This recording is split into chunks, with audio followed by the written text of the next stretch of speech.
Hello students, ये isomerism का second video है। इसके पहले वाले वीडियो में फर्स्ट वीडियो में हमने डिग्री ऑफ अनसैचुरेशन कंप्लीट कर लिया था।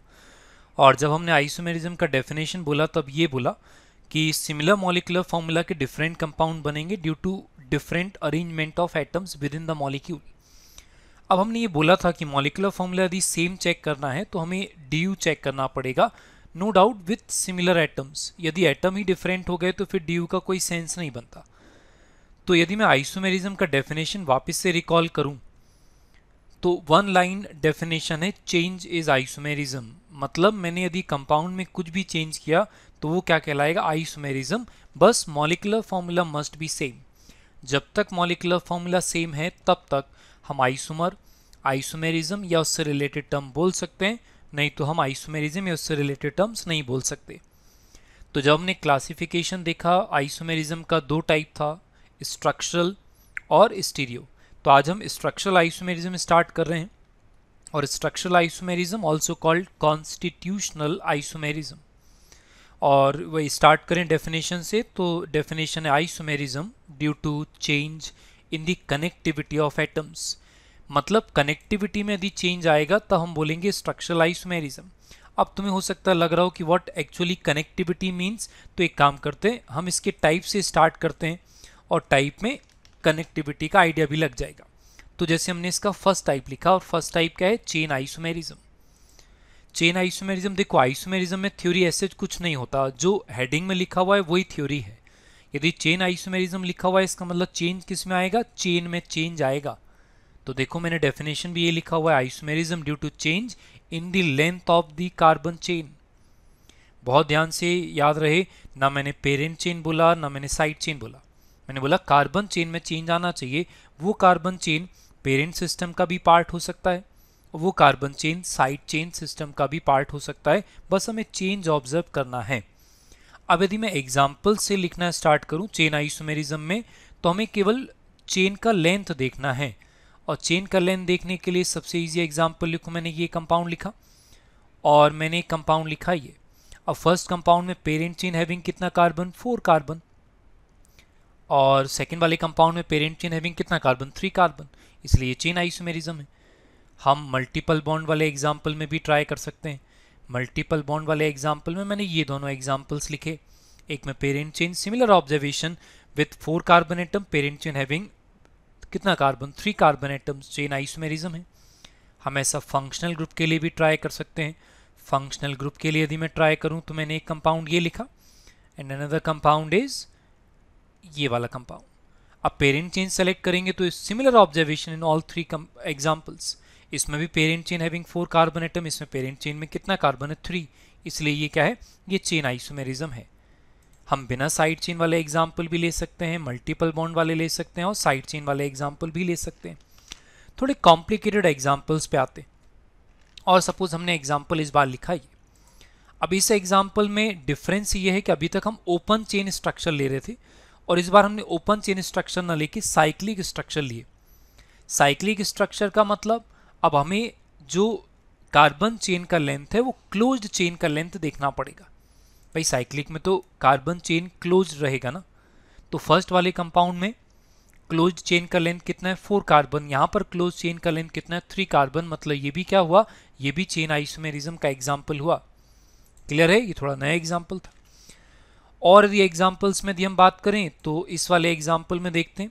इस बार पहचानना तो आसान है, कार्बन चेन का लेंथ देखना पड़ेगा। इस बार हम लिखने का तरीका देखते हैं। सपोज मैंने एक कंपाउंड लिखा और मैंने कंपाउंड लिखा ये, और मुझे इसका चेन आइसोमर बनाना है और मैं नहीं चाहता कि बेंजीन रिंग में मैं चेंजेस करूं, तो benzene ring as it is लिखा। अब कार्बन चेन का लेंथ चेंज करने का मतलब या तो मैं लेंथ इंक्रीज करूंगा या डिक्रीज करूंगा। इंक्रीज में कर नहीं सकता क्योंकि एक्स्ट्रा कार्बन आएगा, मॉलिक्यूलर फॉर्मूला डिफरेंट हो जाएगा। कम करेंगे तो मैंने क्या किया, कार्बन चेन का लेंथ कम किया 1 कार्बन से। अब जो रिमेनिंग कार्बन है उसको मुझे कहीं ना कहीं इंट्रोड्यूस करना पड़ेगा। तो मैंने रिमेनिंग कार्बन में उस कार्बन को इंट्रोड्यूस कर दिया और ये क्या बन जाएगा, चेन आइसोमर बन जाएगा। हो सकता है भी डाउट हो कि हम किसी और पोजीशन पर लगा सकते हैं क्या, भी धीरे धीरे सारे एग्जाम्पल्स आ जाएंगे। नेक्स्ट एग्जाम्पल में बात करते हैं। नेक्स्ट एग्जाम्पल में यदि बात करें तो देखो बेंजीन रिंग में तो कोई चेंजेस हुए नहीं हैं। हमें चेन वाले पार्ट पर आना पड़ेगा और यहाँ पर चेन वाले पार्ट में चेन पार्ट हैविंग कितना कार्बन, 2 कार्बन एटम, यहाँ पर चेन पार्ट हैविंग कितना कार्बन एटम, 1 कार्बन एटम। इसका मतलब ये चेन आइसोमेरिज्म का एग्जाम्पल है। हो सकता है देखकर अभी शायद तुम्हें ये ऐसा लगे कि ये पोजिशनल आइसोमेरिज्म भी तो हो सकता है, वो अभी जब पोजिशनल आइसोमेरिज्म आएगा इसी वीडियो में तब इस एग्जाम्पल को वापस से एक बार डिस्कस कर लेंगे, लेकिन यह है चेन आइसोमेरिज्म। बेसिक से ऑब्जर्वेशन है, देखो यदि चेन आइसोमेरिज्म होगा तो number of side chains change होगा, यदि चेन आइसोमेरिज्म होगा तो नाम लिखने पर वर्ड रूट चेंज होगा क्योंकि वो कार्बन चेन की लेंथ पर डिपेंड करता है। तो ये चेन आइसोमेरिज्म के एग्जाम्पल्स हैं। और एग्जाम्पल्स में इन्वॉल्व हो जाएंगे, कुछ और नए क्वेश्चंस लेकर आए तो सबसे कॉमन ऑब्जेक्टिव क्वेश्चंस मिलते हैं ये minimum number of carbon atom पता करने के। तो minimum number of carbon atom to show chain isomerism in अलग अलग टॉपिक में मैं किसी एक टॉपिक को ट्राई करके बताता हूँ। जैसे मुझे एल्काइन में ट्राई करना है। अब हो सकता है कि आपको लगे कि मैं बेसिक बिल्कुल 2 कार्बन से स्टार्ट करूं, तो जो भी आंसर आएगा उसको हम लिखकर जरूर देखेंगे। तो हमने 2 कार्बन लिखा। अब देखो 2 कार्बन में कार्बन चेन का लेंथ चेंज हो ही नहीं सकता, इसका मतलब आंसर 2 तो नहीं है। तो फिर एक एक्स्ट्रा कार्बन लगाकर 3 पर डिस्कशन कर लेते हैं। 3 कार्बन में मैं किसी भी तरीके से कार्बन चेन का लेंथ चेंज नहीं कर सकता। In any case carbon chain का लेंथ 3 कार्बन का ही रहेगा। तो फिर तुम्हें लग सकता है कि कार्बन चेन का लेंथ 4 कार्बन का रहेगा, तो हमने ये लिखा। अब इसमें भी कार्बन चेन का लेंथ चेंज नहीं किया जा सकता, कार्बन कहीं पर भी इंट्रोड्यूस करके देख लें। इसका मतलब इसका आंसर कितना रहेगा, इसका आंसर रहेगा 5। और जब मैं 5 कार्बन लिखूंगा तो चेन का लेंथ कैसे चेंज होगा, ऐसा लिखने पर कार्बन चेन का लेंथ चेंज हो जाएगा। इसका मतलब यहाँ पर आंसर कितना हुआ, यहाँ पर मिनिमम कार्बन कितना रिक्वायर्ड है, 5। तो इस तरीके से मैं हर टॉपिक में क्वेश्चन ट्राई करके देख लेना चाहिए एक बार। देखो क्वेश्चन में मैंने क्या किया, मैं डायरेक्ट आंसर पे बिल्कुल नहीं पहुंचा, मैंने बिल्कुल बेसिक से स्टार्ट किया। मैंने 2 कार्बन लिखकर स्टार्ट किया। धीरे धीरे प्रैक्टिस हो जाएगी तो हम डायरेक्ट आंसर बनाना भी सीख जाएंगे, लेकिन स्टार्टिंग में एडवाइजेबल ये है कि हम बिल्कुल बेसिक स्ट्रक्चर से ट्राई करें और एक एक कार्बन बढ़ाकर हम आंसर सर्च करने की कोशिश करें। क्लियर है? बाकी के टॉपिक जो लिखे हुए हैं उनमें एक बार आप घर पे जरूर ट्राई कर लेना। तो फिर हम सेकेंड टाइप पर आते हैं। Second type is positional isomerism.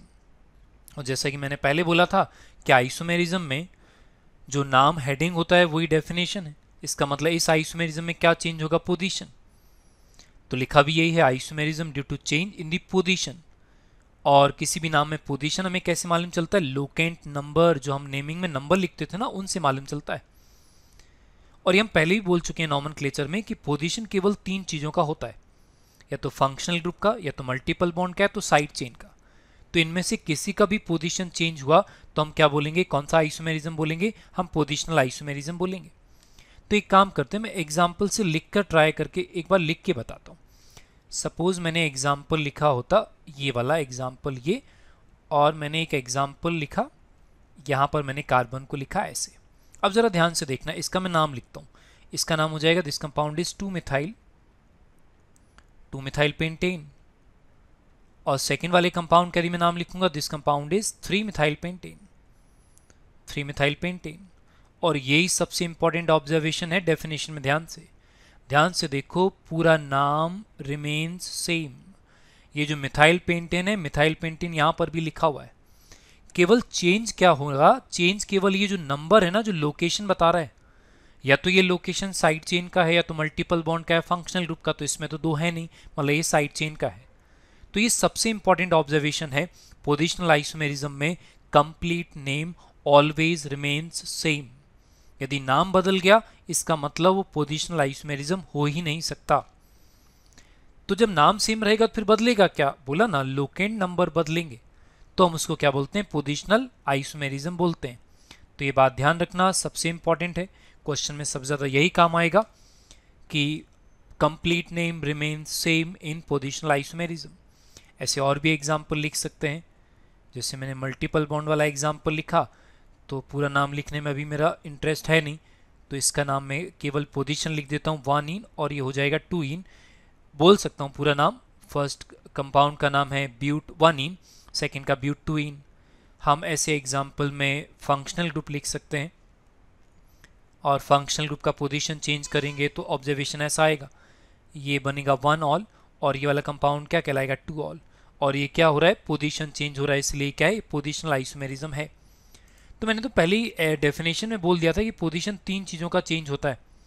किन किन का चेंज होता है, या तो पोजीशन फंक्शनल ग्रुप का रहेगा, या तो मल्टीपल बॉन्ड का रहेगा, या तो फंक्शनल ग्रुप का रहेगा। तो हमने ये बोल दिया। और नए एग्जाम्पल्स में यदि ट्राई करें तो जरा इन एग्जाम्पल्स पे आते हैं। इन एग्जाम्पल्स में पहले डाउट भी था। देखो ये वाला एग्जाम्पल हमने चेन आइसोमेरिज्म में भी लिखा था, और हमने जब चेन आइसोमेर बनाना था तो हमने इस कार्बन चेन का लेंथ एक कार्बन से कम किया था, राइट। फिर हमने उस रिमेनिंग कार्बन को इस वाले कार्बन पे लगाया था। तब एक डाउट था, कहीं और लगा सकते हैं क्या, इस वाले कार्बन पे लगा सकते हैं क्या, इस वाले कार्बन पे क्यों नहीं लगाया। तो यदि ध्यान से देखेंगे तो ये चेन आइसोमेरिज्म नहीं है, ये पोजिशनल आइसोमेरिज्म है। क्यों, पेरेंट चेन में कार्बन चेन का लेंथ तो सेम है ना, पोजीशन बदला है फिनाइल ग्रुप का, यहाँ नंबर 1 पे, यहाँ पे नंबर 2 पे। इसलिए जब हम चेन आइसोमर बनाएं तो ये ऑब्जर्वेशन जरूरी है कि हमने जो कंपाउंड बनाया वाकई वो चेन आइसोमर बना है कि नहीं। फिर हमको नेक्स्ट एग्जाम्पल में भी डाउट आया था जब हमने चेन आइसोमर में ये वाला एग्जाम्पल लिखा था। भाई यदि मैं ए एंड बी को रिलेट करता हूं, मैंने ए एंड बी को कौन सा आइसोमेरिज्म लिखा था, हमने चेन आइसोमेरिज्म लिखा था, याद है। अब वहां पर डाउट था ये पोजिशनल आइसोमेरिज्म क्यों नहीं है। तो एक बार जरा इनका नाम बोल के देखते हैं। This compound is ethyl benzene, और ये वाला कंपाउंड है 1,2 डाइमिथाइल बेंजीन। नाम डिफरेंट हो गया, मतलब ये पोजिशनल आइसोमेरिज्म नहीं हो सकता। क्यों, क्योंकि पोजिशनल आइसोमेरिज्म में पोजीशन बदलता है, नाम रिमेन सेम, इसलिए ये पोजिशनल नहीं है। वैसे भी यहाँ पर पोजीशन नहीं है, साइड चेन बदल गया। पोजिशनल आइसोमेरिज्म में number of side chain affect नहीं होता, ध्यान से, जबकि यहाँ पे number of side chain affect हो रहा है, इसलिए चेन आइसोमेरिज्म है। तो यहाँ पर यदि मैं रिलेट करूँ ए एंड सी, या मैं रिलेट करूँ ए एंड डी, इन सब का आंसर क्या हो जाएगा, इन सब का आंसर है चेन आइसोमेरिज्म के एग्जाम्पल हैं ये चेन आइसोमेरिज्म के एग्जाम्पल हैं। यदि पोजिशनल देखना है तो जरा इन एग्जाम्पल्स को देखो। सपोज मैंने बी एंड सी को रिलेट करना है तब। अब जरा बी एंड सी को रिलेट करूंगा तो देखो नाम देखना, B is 1,2 dimethyl, 1,2 dimethyl benzene, और यहां पर क्या आएगा 1,3 डाइमिथाइल बेंजीन। 1,3 डाइमिथाइल पूरा लिख देता हूं, बेंजीन भी लिख देता हूं, बेंजीन और 1,3 डाइमिथाइल बेंजीन, और लास्ट वाले क्या बोलोगे 1,4 डाइमिथाइल बेंजीन। अब रिलेट करो। अब ध्यान से देखोगे, देखो नाम पूरा है सेम, केवल क्या चेंज हुआ है, पोजीशन चेंज हुआ है, इसलिए कौन सा आइसोमेरिज्म हो जाएगा, पोजिशनल आइसोमेरिज्म ऐसा होगा। तो बी एंड डी को रिलेट करूंगा तो भी ये क्या कहलाएगा, positional isomerism. C and D को भी रिलेट करूंगा तो भी ये क्या कहलाएगा, पोजिशनल आइसोमेरिज्म। क्यों, क्योंकि यहां पर नाम है सेम, केवल क्या चेंज हुआ है, पोजीशन चेंज हुआ है। क्लियर है ये बात।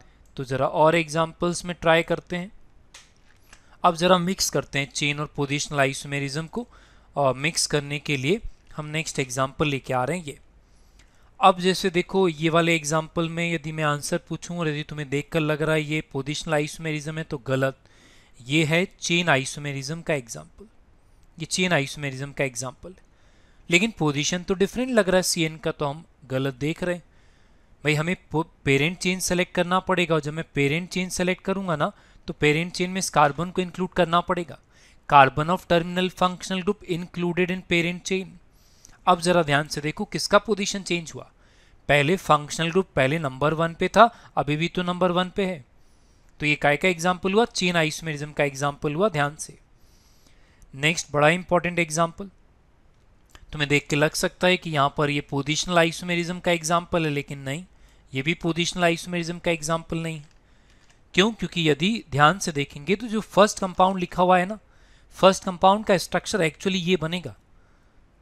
वो देखो लिखा ऐसे है कि तुम्हें लगे कि पहले इथाइल जो है नंबर 2 पे था, अभी 3 पे आ गया, लेकिन एक्चुअली ये किसका एग्जाम्पल है, चेन आइसोमेरिज्म का एग्जाम्पल है।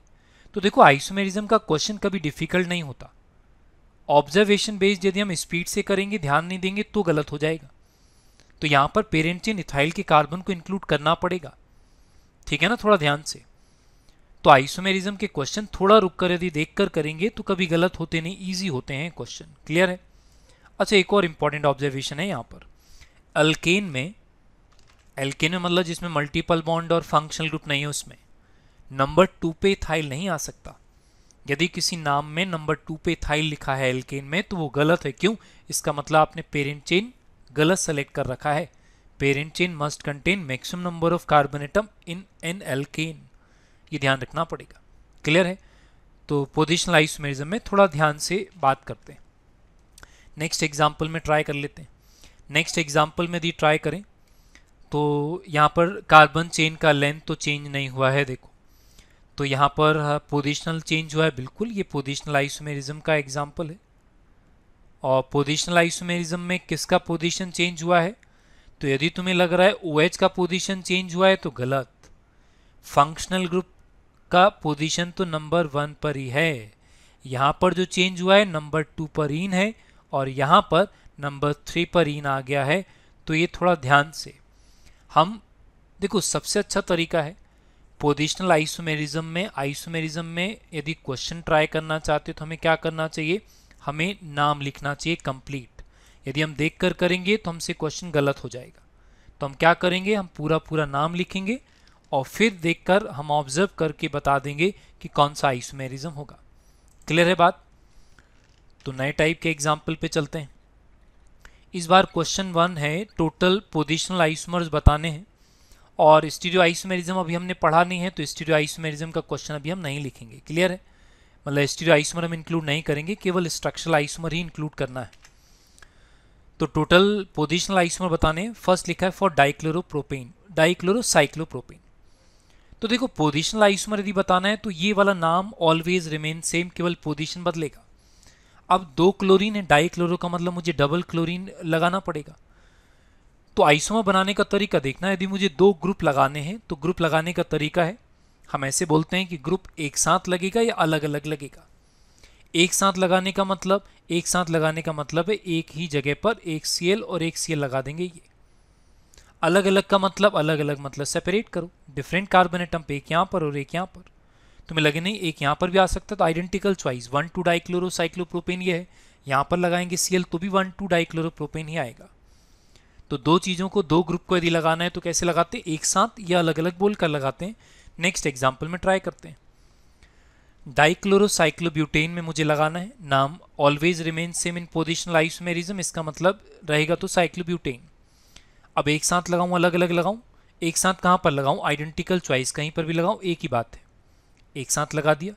अब अलग अलग लगाऊंगा तो एक यहाँ पर और एक यहाँ पर लगा सकते हैं, 1 2। और अलग अलग लगाने का एक तरीका ये भी तो है कि मैं 1 3 बना दूं। भाई 1 2 1 3 भी तो पोजिशनल आइसोमेरिज्म हुए ना। क्लियर है? इस तरीके से लगाए जाते हैं। और बात कर लेते हैं। नेक्स्ट एग्जाम्पल है, डाइक्लोरोबेंजीन बनाना है मुझे। अब यहाँ पर ये ध्यान रखना पड़ेगा कि मैं एक साथ नहीं लगा सकता। क्यों? क्योंकि इस वाले कार्बन के ऑलरेडी 5 बॉन्ड हो जाएंगे, नहीं तो ऑलरेडी 4 बॉन्ड हैं। तो एक Cl यहाँ पर लगेगा और एक Cl या तो मैं ऑर्थो पे लगाऊंगा या तो मैं मेटा पे लगाऊंगा या तो मैं पैरा पे लगाऊंगा। तो टोटल कितना बनेगा? टोटल बनेगा 3। तो डाई सब्स्टिट्यूटेड बेंजीन के आइसोमर कितने होते हैं? 3। और देखो, पोजिशनल आइसोमर बोले हैं मैंने, पोजिशनल आइसोमर लिख रहे थे इसलिए मैंने स्ट्रक्चर चेंज नहीं किया। यदि ऑल पॉसिबल आइसोमर बोले होते तो मुझे फिर स्ट्रक्चर भी चेंज करना पड़ता। और एग्जाम्पल ट्राई करते हैं। एग्जाम्पल नंबर 2 है, टोटल साइक्लिक कंपाउंड बताने C5H10 के। तो जरा क्वेश्चन करने का तरीका देखना है ना, कैसे क्वेश्चन सारे आइसोमेरिज्म को मिक्स करके ट्राई करते हैं। आइसोमेरिज्म के क्वेश्चन का पहला स्टेप होता है राइट कैटेगरी फर्स्ट। पहले ये पता लगा लो कि किस किस टाइप के कंपाउंड मुझे लिखने। तो इसमें केवल क्या करना है, मुझे साइक्लिक लिखना है। अब 5 कार्बन से कितने टाइप के रिंग पॉसिबल हैं? तो हमने जो आइसोमेरिज्म पहले पढ़ा हम वही पहले यूज करते हैं। तो हमने चेन आइसोमेरिज्म पढ़ा था पहले, तो सबसे पहले हम चेन डिफरेंट करके अलग अलग टाइप के रिंग बनाएंगे। अब 5 कार्बन से 3 टाइप का रिंग बन सकता है, 5 मेंबर्ड, 4 मेंबर्ड या 3 मेंबर्ड। अब 5 मेंबर्ड में तो कुछ एक्स्ट्रा लगाने की जरूरत नहीं, क्योंकि मॉलिक्यूलर फॉर्मूला मुझे रखना क्या है, C5H10 है। यहां पर मुझे एक कार्बन एक्स्ट्रा इंट्रोड्यूस करना पड़ेगा और यहाँ पे मुझे 2 कार्बन इंट्रोड्यूस करने पड़ेंगे। क्यों? मुझे मॉलिक्यूलर फॉर्मूला तो सेम रखना पड़ेगा ना। अब मैं क्या करूं, ये तो एक डिफरेंट काउंट ही हो गया, ये 1 तो ये काउंट हो गया। अब एक कार्बन लगाऊंगा तो कहां पर लगा सकता हूं? Identical choice. क्यों? All 4 carbon atoms are same, और ये हम क्लासिफिकेशन में पढ़ चुके हैं कि किसी कंपाउंड में कितने डिफरेंट टाइप के पोजीशंस होते हैं। अब यहाँ पे मुझे 2 कार्बन लगाने। 2 कार्बन कैसे लगाते हैं? एक साथ या अलग अलग? तो एक साथ लगाने का तरीका ये वाला तो हमने क्लोरीन में ही सीख लिया था अभी एग्जाम्पल में, लेकिन ध्यान रहे हम कई बार ये भूल जाते हैं, क्लोरीन इस तरीके से अटैच नहीं हो सकता था एक साथ, कार्बन हो सकता है, और अलग अलग लगाने का तरीका वो तो ईजी है, वो नहीं भूलते। तो टोटल काउंट करेंगे तो टोटल कितना हो गया, टोटल हो गया 5। तो टोटल कितना हो गया, टोटल आइसोमर कितने बनेंगे, साइक्लिक बनेंगे 5। Very important compound. क्वेश्चन के बजाय मेथड समझो। मेथड क्या है, पहला स्टेप क्या है, पहला स्टेप है राइट कैटेगरीज फर्स्ट। कैटेगरी का मतलब पॉसिबल कंपाउंड्स, पॉसिबल कंपाउंड्स का मतलब पहले चेन आइसोमर लिख लो, फिर उसमें पोजीशन चेंज करो तो आंसर आ जाएगा। नेक्स्ट एग्जांपल में ट्राई कर लेते हैं। नेक्स्ट एग्जांपल में जैसे ट्राई करना है तो मुझे टोटल एल्कीन्स बताना है फिर विथ C5H10, और स्टीरियोआइसोमेरिज्म पढ़ा नहीं है तो अभी हम वो इंक्लूड नहीं कर रहे हैं। अब एल्कीन बनाना है तो मैं क्या करूं, सबसे पहले मैं कैटेगरीज लिखूं, चेन आइसोमर बनाऊं। अब 5 कार्बन का चेन हो सकता है 5 कार्बन में, 5 कार्बन का चेन बना लिया। 4 कार्बन का चेन हो सकता है और इसमें मुझे एक एक्स्ट्रा कार्बन लगाना पड़ेगा क्योंकि मॉलिक्यूलर फॉर्मूला तो सेम रखना पड़ेगा। 3 कार्बन का चेन हो सकता है और इसमें मुझे 2 कार्बन एक्स्ट्रा लगाना पड़ेगा। क्लियर है। अब मैं इस चेन में डिफरेंट विथ डबल बॉन्ड लिखना स्टार्ट करता हूं। विथ डबल बॉन्ड में कितने बना सकता हूं, तो ये पोजिशनल आइसोमेरिज्म हुआ कि मैं डबल बॉन्ड कहां पर लगा सकता हूं। देखो मैं देख के बता सकता हूं, यदि प्रैक्टिस हो जाएगी। देखो ये नंबर 1 पे यहां पर लगा सकते हैं, एक पोजीशन है मैं यहां पर लगा सकता हूं और यहां पर आइडेंटिकल चॉइस हो जाएगी। हो सकता है यदि सब्जेक्ट के लिए नए हो, डिफिकल्ट आता हो, डिफिकल्टी आती हो इन क्वेश्चंस में, तो हम एक बार लिख कर लेंगे कि फर्स्ट पोजीशन पर लगाएंगे तो कैसा बनेगा, ऐसा बनेगा, और सेकंड पोजीशन पर लगाएंगे तो ये कैसा बनेगा, ये बनेगा ऐसा। और यदि यहां पर तुम्हें पॉसिबिलिटी लग रही तो आप लिख कर देख लेना, वो सिमिलर हो जाएगा। और repetition not allowed in case of number of isomers. इससे मुझे 1 कार्बन लगाना है। अब 1 कार्बन लगाने के कितने तरीके, 1 कार्बन लगाने का एक ही तरीका है, कार्बन चेन का लेंथ 4 कार्बन रहेगा जब मैं 1 कार्बन यहां लगाऊंगा तब। अब मुझे डबल बॉन्ड लगाना है, इसमें कहां पर लगाऊं, तो देखो मैं देखकर बता सकता हूं कितने पोजीशन बनेंगे, 1, 2 एंड 3। भाई एक पोजीशन ये वाला है यहां पर, है ना। मैं एक बार लिख करता हूं, यहां पर एक बार यहां लगाऊं या यहां लगाऊं, आइडेंटिकल चॉइस। सेकंड चॉइस से मैं यहां पर डबल बॉन्ड लगाऊं, थर्ड चॉइस से मैं इस कॉर्नर पे डबल बॉन्ड लगाऊं तब। क्लियर है। एक बार लिख के देख लेते हैं, रुको इसको काउंट नहीं करना, मैं लिख के बताता हूं। मैं ये बोल रहा हूं कि एक पॉसिबिलिटी ये है कि मैं इस कॉर्नर पे डबल बॉन्ड लगाऊं, ये एक पॉसिबिलिटी है कि मैं कहां पर डबल बॉन्ड लगाऊं, मैं यहां पर डबल बॉन्ड लगाऊं ये, और एक पॉसिबिलिटी है कि मैं कॉर्नर पे डबल बॉन्ड लगाऊं ऐसे। बस यही पॉसिबिलिटीज हैं। तो इससे कितना बना 2 और इससे कितना बन रहा है टोटल 3। ठीक, तो टोटल कितना हो गया 5। अब मुझे लिखना है ये वाला केस, 3 कार्बन में 2 कार्बन लगाने, और 3 कार्बन में 2 कार्बन लगाने का एक ही तरीका हो सकता है, वो एक साथ लगेगा ऐसे। अलग अलग लगाकर देख लेना, कार्बन चेन का लेंथ चेंज हो जाएगा। ठीक, इसमें यदि मैं लिखूं तो 0 स्ट्रक्चर्स विद डबल बॉन्ड, क्योंकि मैं इसमें डबल बॉन्ड लगा ही नहीं सकता, क्यों, कार्बन का वैलेंसी 5 हो जाएगा। इसका मतलब टोटल काउंट करूं कितना हो गया, 1, 2, 3, 4 और ये क्या हो गया 5। इसलिए यहाँ का आंसर कितना हो जाएगा, आंसर हो जाएगा 5। इसका मतलब total alkene with C5H10 excluding stereoisomer कितने आए, 5 आए। Very important question. ठीक, तो हमने क्या किया इस क्वेश्चन में भी, हमने सबसे पहले चेन आइसोमर लिखे, पॉसिबल चेन लिख लिए, फिर उसमें हमें जो इंट्रोड्यूस करना था, जैसे हमें डबल बॉन्ड इंट्रोड्यूस करना था, तो हमने डबल बॉन्ड को पोजिशनल आइसोमर बनाकर लिखा कि हम डबल बॉन्ड कहाँ कहाँ लगा सकते हैं। नेक्स्ट क्वेश्चन पे आते हैं, टोटल एल्कीन्स, ये तो हो गया, इसको हटाते हैं, रुको नेक्स्ट क्वेश्चन लेके आते हैं।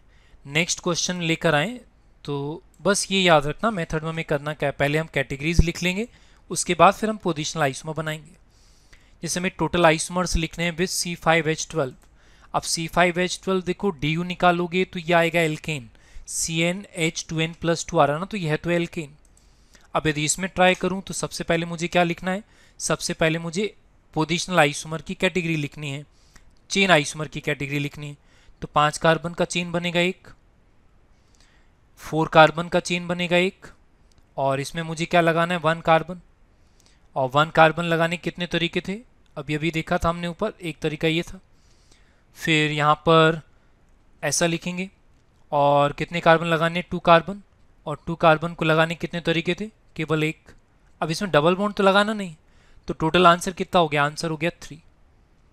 क्यों, एक तो काउंट ये वाला हो गया, सेकंड ये वाला हो गया और थर्ड ये वाला हो गया। इस तरीके से पेंटेन के टोटल 3 आइसोमर बनते हैं। कौन कौन से, एन पेंटेन, आइसोपेंटेन और थर्ड वाला कौन सा है, न्यू पेंटेन। क्लियर है।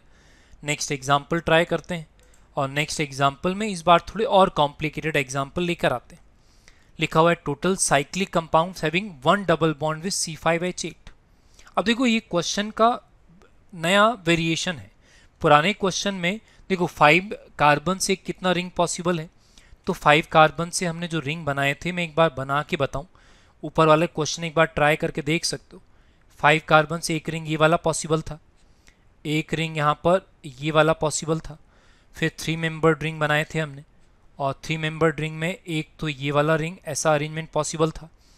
फिर हमने इसमें एक और आइसोमर बनाया था जिसमें कार्बन एक साथ लिखा था ये, और एक और पॉसिबिलिटी हमने लिखी थी जिसमें कार्बन को अलग अलग लिखा था, तो हमने एक कंपाउंड बनाया था ये। ठीक, अब क्वेश्चन ये पूछ रहा है कि विथ 1 डबल बॉन्ड, इनमें एक डबल बॉन्ड लगाना है। तो ये सारे पोजिशनल आइसोमेरिज्म के क्वेश्चन है, बस इस बार सेपरेट क्वेश्चन आ रहे हैं अलग अलग। तो अब जरा देखें इन कंपाउंड में डबल बॉन्ड कहाँ कहाँ पर लगा सकता हूँ। इस वाले कंपाउंड में डबल बॉन्ड कहीं पर भी लगाओ, एक ही कंपाउंड बनेगा, साइक्लोपेंटीन। इसमें डबल बॉन्ड कहाँ पर लगा सकता हूँ, तो देखो अब हम ट्राई करते हैं कि बिना लिखे हम ट्राई कर पाए। एक डबल बॉन्ड तो मैं यहाँ पर लगाऊं, डिफरेंट दिख रहा है, यहाँ पर डबल बॉन्ड लगाऊं और यहाँ पर डबल बॉन्ड लगाऊं, आइडेंटिकल चॉइस, तो ये सेकंड चॉइस। फिर यहाँ पर लगाऊंगा तो ये जो थर्ड लिख रहा हूँ इसका मतलब थर्ड चॉइस, इसका मतलब यहाँ टोटल कितना बनेगा, टोटल बनेगा 3। एक बार तुम तीनों कंपाउंड लिख के देख सकते हो। इसमें डबल बॉन्ड यहाँ कहीं पॉसिबल नहीं है, केवल यहाँ पॉसिबल है, इसलिए केवल एक बनेगा, वो डबल बॉन्ड यहाँ पर लगेगा तब। यहाँ डबल बॉन्ड कहाँ लगा सकते हो, यहाँ पर डबल बॉन्ड आ सकता है फर्स्ट चॉइस, यहाँ डबल बॉन्ड आ सकता है सेकंड चॉइस, यहाँ पर डबल बॉन्ड और यहाँ पर डबल बॉन्ड आइडेंटिकल चॉइस रहेगा, और एक चॉइस यहाँ पर है ये, मतलब इसमें डबल बॉन्ड लगाकर मैं 4 चॉइसेस लिख सकता हूँ। इसमें डबल बॉन्ड कहाँ पर लगेगा, यहाँ पर डबल बॉन्ड लगाऊं या यहाँ पर डबल बॉन्ड लगाऊं, आइडेंटिकल चॉइस। सेकेंड चॉइस में यहाँ पर डबल बॉन्ड लगाऊंगा तब डिफरेंट कंपाउंड बनेगा, यहाँ पर डबल बॉन्ड और यहाँ पर डबल बॉन्ड लगाने से एक ही चॉइस बनेगा, मतलब टोटल बनेगा 3। यहाँ पर टोटल काउंट कर लेते हैं, 3 + 4 7, 8 11 एंड 1 12, तो टोटल कितना हो जाएगा, टोटल आंसर हो जाएगा 12। ठीक, जिसमें एक रिंग रहेगा और क्या रहेगा, एक डबल बॉन्ड रहेगा। इस तरीके से हम क्वेश्चन ट्राई करते हैं। क्लियर है। तो ये क्वेश्चन के अंदर क्वेश्चन है और कॉम्प्लिकेटेड, ताकि ज़्यादा दिमाग चला पाएँ हम, बहुत सारी चीज़ें एक साथ सोच पाएँ, इसके लिए हमने एक क्वेश्चन लिखा था। फिर नेक्स्ट क्वेश्चन पे आते हैं। ये क्वेश्चन हम पहले भी ट्राई कर चुके हैं, वेरी वेरी इंपॉर्टेंट। और ये नंबर ऑफ मोनोक्लोरो डेरिवेटिव का फर्स्ट वीडियो, यदि हम कॉमन नेमिंग वाला वीडियो देखेंगे तो उसमें पूरा एक वीडियो मोनोक्लोरो डेरिवेटिव पर ही है। और total monochloro derivative is equal to होता था total different types of carbon, total different types of carbon having hydrogen. और ध्यान से देखो ये पोजिशनल आइसोमेरिज्म के क्वेश्चन तो थे, तो पूरा एक वीडियो जो हमने मोनोक्लोरो डेरिवेटिव पर बनाया था वो सारे के सारे एग्जाम्पल किसके थे, पोजिशनल आइसोमेरिज्म के एग्जाम्पल थे। फिर भी यदि बात करें तो इधर आ जाओ, ये वाला कार्बन प्राइमरी था, ये वाला प्राइमरी था, ये भी प्राइमरी, ये वाला सेकेंडरी कार्बन और ये वाला टर्शरी कार्बन था। और हमने बोला ये था कि ये वाला कार्बन और ये वाला कार्बन है आइडेंटिकल चॉइस, लेकिन ये वाला कार्बन उन दोनों से डिफरेंट है। क्यों, because attached with secondary carbon, और ये वाले अटैच्ड विद टर्शरी कार्बन। तो यहाँ पर टोटल टाइप्स कितने आएंगे, टोटल टाइप्स आएंगे 4, इसलिए आइसोमर भी कितने बनेंगे, हम 4 डिफरेंट जगह पर Cl लगा सकते हैं। तो ये मोनोक्लोरो डेरिवेटिव के सारे क्वेश्चन एक बार जरूर देख लेना, क्योंकि ये इंपॉर्टेंट है। ठीक है ना, कंफर्म ऑब्जेक्टिव होते हैं। तो मोनोक्लोरो डेरिवेटिव का जो वीडियो है एक बार जरूर देख लेना, सारे पोजिशनल आइसोमेरिज्म के क्वेश्चन ही थे। नेक्स्ट क्वेश्चन ट्राई करते हैं। यहाँ पर टोटल आइसोमर बताने विद C6H14। तो क्या सीखा हमने, सबसे पहले क्या करूं, मैं कार्बन चेन की पॉसिबिलिटीज़ लिख लेता हूं, क्योंकि हमने चेन आइसोमेरिज्म ही पहले पढ़ा था। और फिर 5 कार्बन आएगा और 5 कार्बन में मुझे क्या करना पड़ेगा, एक कार्बन एक्स्ट्रा लगाना पड़ेगा। अब इस तरीके से लिख देते हैं, 4 कार्बन का चेन बनाऊंगा और उसमें मुझे 2 कार्बन एक्स्ट्रा लिखना पड़ेगा। अब ये तो सिंगल ही चॉइस है, इसमें तो ये सिंगल काउंट हो जाएगा। इसमें मैं कार्बन कहाँ लगा सकता हूँ, मैं सेकेंड पे लगा सकता हूँ, थर्ड पे लगा सकता हूँ, मतलब टोटल चॉइसेस कितना बनेगा 2।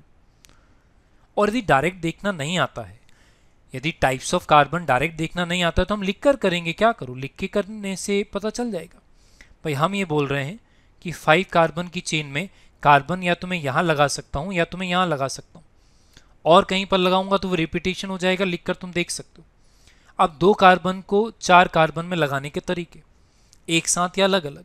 तो सबसे पहले मैं एक साथ लगा लेता हूँ। एक साथ लगाने का मतलब है इस तरीके से ही लगा पाएंगे, और किसी तरीके से एक साथ लगाएंगे तो कार्बन चेन का लेंथ बदल जाएगा। अब अलग अलग लगाने का तरीका, अलग अलग लगाने का एक ही तरीका है, कार्बन को एक यहाँ पर और एक यहाँ पर लगाया जाए। टोटल यदि हम काउंट करेंगे तो टोटल कितना आ रहा है, टोटल आ जाएगा, आंसर इज 5। तो हेक्सेन के टोटल आइसोमर कितने होते हैं, टोटल आइसोमर हेक्सेन के होते हैं 5। क्लियर है। पहले चेन आइसोमर लिखो और उसके बाद क्या करो, उसके बाद फिर जो भी हमें पोजीशन चेंज करना है, जिस भी चीज़ का पोजीशन चेंज करना है उसका पोजीशन चेंज करके पोजीशनल आइसोमर बना लो, आंसर आ जाएगा। नेक्स्ट क्वेश्चन ट्राई करते हैं, थोड़ा और कॉम्प्लिकेटेड लिखते हैं।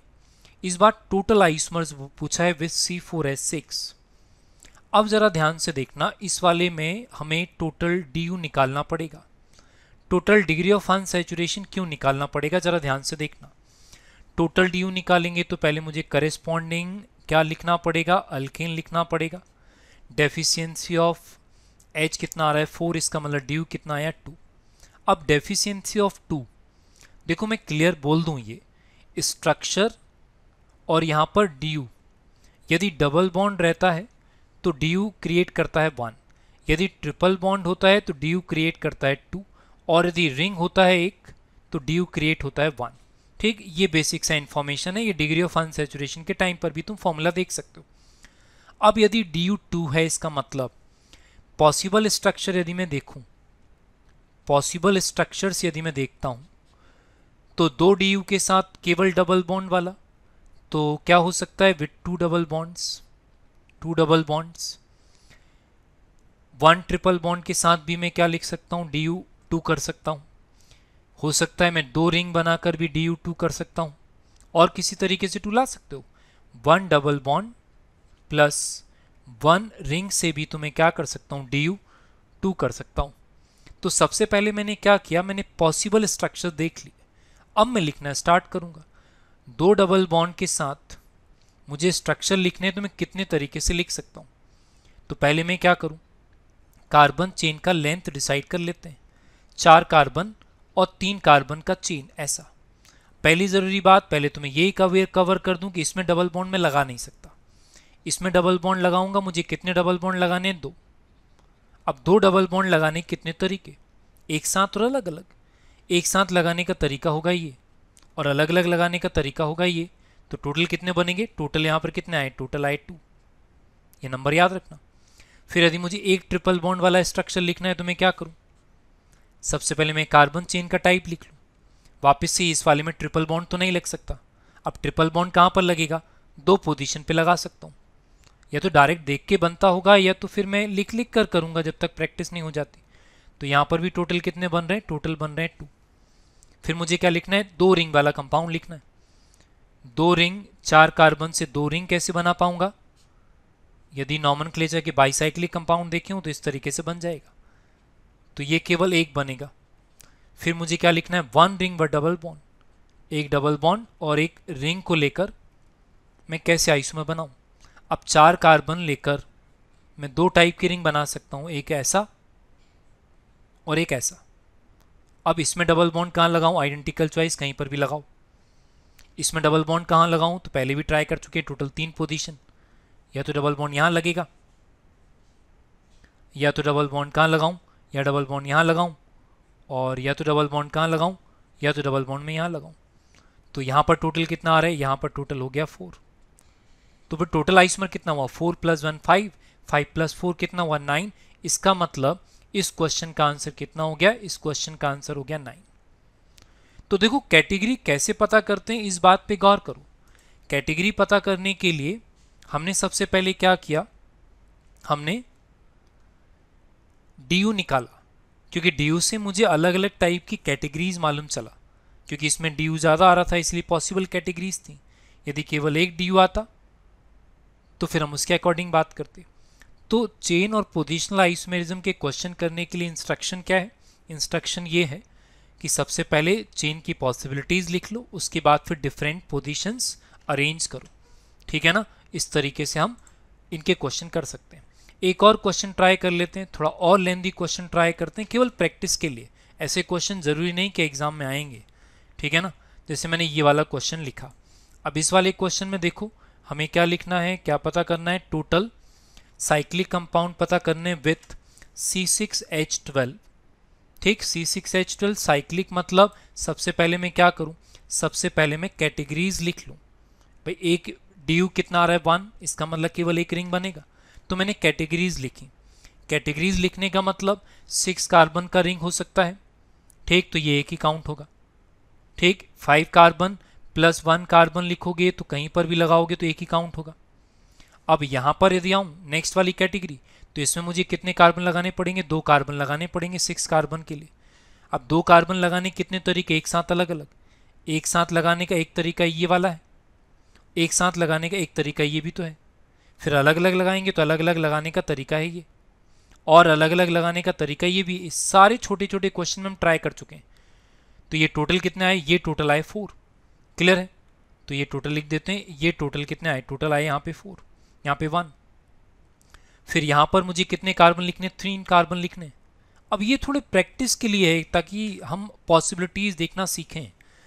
3 कार्बन लिखने कितने तरीके, एक साथ लिखने के 3 कार्बन लिखने का एक तरीका तो देखो ये है, एक साथ 3 कार्बन लिखने का एक तरीका ये भी तो है, एक साथ 3 कार्बन लिखने का एक तरीका ये भी है, और कोई तरीका है एक साथ लिखने का, नहीं, तो अलग अलग कर देते हैं।